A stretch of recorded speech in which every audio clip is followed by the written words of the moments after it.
The wind rolled across the highway in long, moaning waves as the engines of the Hells Angels tore through the cold morning air.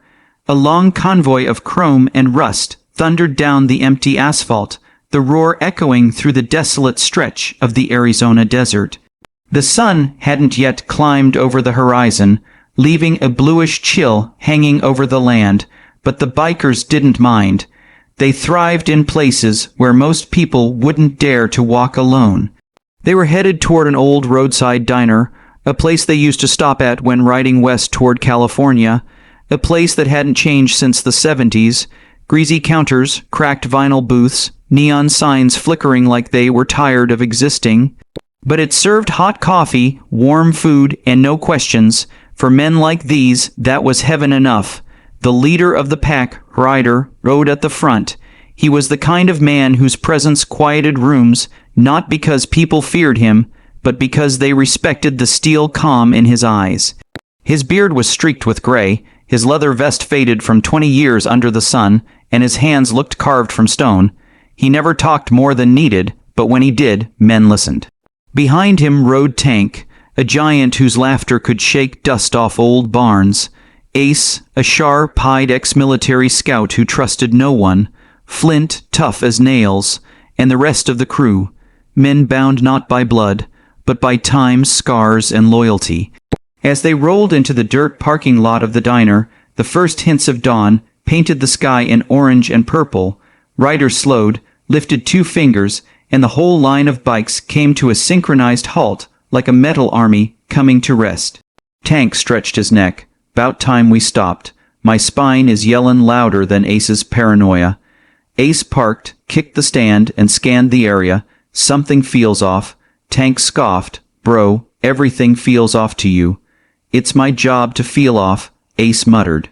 The crew dismounted and started walking toward the diner. The neon open sign flickered weakly like a dying firefly. Inside, the place was empty except for the cook, wiping the counter with slow, tired swipes. His apron looked older than some of the bikers. He didn't flinch when the Hells Angels pushed open the door, just nodded and said, "Coffee's fresh." Ryder nodded back. They took their usual corner booth. Tank sank into the seat like dropping a boulder into a pond. Ace continued glancing outside through the window. "Something's wrong," he said again. Ryder looked at him. "What do you see?" "I don't know. That's what's bothering me." Tank rolled his eyes. "Man, you need to meditate or something. Maybe take yoga." Ace deadpanned. "Tank, if I ever do yoga, it'll be on your grave." Tank burst out laughing. Before Ryder could speak, the bell above the diner door jingled softly. In stepped a man, mid-40s, nervous, sweaty, wearing a frayed button-down shirt and holding the hand of a tiny girl. The girl looked no older than 6. Blonde hair tied in a messy ponytail, dirt smudged on her cheeks, wearing an oversized jacket like she'd borrowed it from a grown-up. Her eyes were big, frightened, and scanning the room desperately. The father froze when he saw the bikers. Tank grinned. "Relax, dude. We don't bite unless it's steak." But the man didn't smile. Instead, he swallowed hard, looked around as if expecting someone to burst through the door any moment, and gently pushed his daughter forward. "Sweetie," he whispered, "go ahead." The girl hesitated. Then she walked slowly toward the biker's booth. Ryder straightened. This was unusual. Kids didn't usually walk up to Hells Angels unless they had something to sell or something to fear. The girl stopped right in front of Ryder and looked up at him with trembling lips. "Sir, please, you gotta listen," she whispered. Tank blinked. "Whoa, what's wrong, little one?" Her small fingers twisted together anxiously. "Please look under your bikes." Ace and Flint exchanged glances. Ryder leaned in, voice calm. "Why? Tell me what's going on." Her voice cracked. "Because they put something there." Ryder frowned. "Who did?" She looked back at her father, who was shaking, face pale. He mouthed, "Please help us." Ryder stood slowly. Ace, Flint outside. "Now." The bikers rushed out the door, boots pounding against the ground. The cold morning air slapped their faces as they reached the bikes. Ace crouched first, his military instinct kicking in. His eyes widened instantly. Ryder, he called sharply, this is bad. Ryder knelt beside him. There, strapped under the bikes, were small black boxes. Not tracking devices, not packages, bombs, real ones. Ace's voice was tense. These are remote, triggered. Whoever planted them knew what they were doing. Tank cursed loudly. How the hell? Ryder stood tall, fists tightening. Someone wanted to blow us sky high. Flint shook his head in disbelief. But why? We ain't at war with anybody right now. Ace's jaw was tight. We need distance, and we need answers. The girl ran out of the diner, her father chasing behind her. Please, she cried. Please get away from them. Ryder scooped her into his arms, steady and protective. It's okay, little one. You did good. But we need to know who put these bombs there. Her eyes filled with tears. My mom's boyfriend. He made us follow you. He said you bikers ruined his life. He said he'd get revenge. The father dropped to his knees. I tried to stop him, sir. I tried, but he's dangerous. Please, help my daughter. Ryder nodded once. But before anyone could react further, a loud engine roared from behind the diner. Ace spun, incoming. A beat-up red pickup truck screeched to a halt on the dirt road. The driver, a rough-looking man with wild eyes, leaned out the window holding a remote detonator. The girl screamed, "That's him!" Tank yelled, "Everyone back!" But Ryder didn't move. He stepped forward slowly, placing himself between the girl and the man. The boyfriend snarled, "Thought you tough bastards would go boom by now. But look at that little Jenny, ruined it. Always ruining everything, aren't you?" Ryder's voice was cold, steady. "You planted bombs under our bikes because you're angry." The man laughed, manic and wild. "You humiliated me last year. Remember, at that bar, you threw me out like trash." Ace frowned. "We throw out a lot of trash." The man screamed, "I want you gone, all of you. Now say goodbye." He pressed the detonator. But nothing happened. Tank cracked a grin. "Bro, did you forget batteries?" The man stared at the device, panicked, pressing it again and again. Ace smirked. "Switch to manual override. Didn't think so." The man stumbled out of the truck, clutching the detonator. No, it should have." Before he could finish, Ryder stepped forward, calm as the desert sky. "You put a child in danger," Ryder said. "That's all I need to hear." The boyfriend backed away, pale. "Don't come near me." Ryder didn't raise his voice.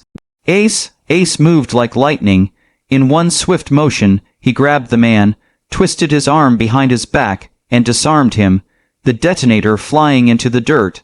Tank marched over, towering above the man. "You really tried to blow us up while driven a truck that looks like it would explode on its own." The man spit at them, raging, "I'll kill you all." Ryder knelt, face inches from the man's. His voice dropped into a quiet growl. "No, you're done."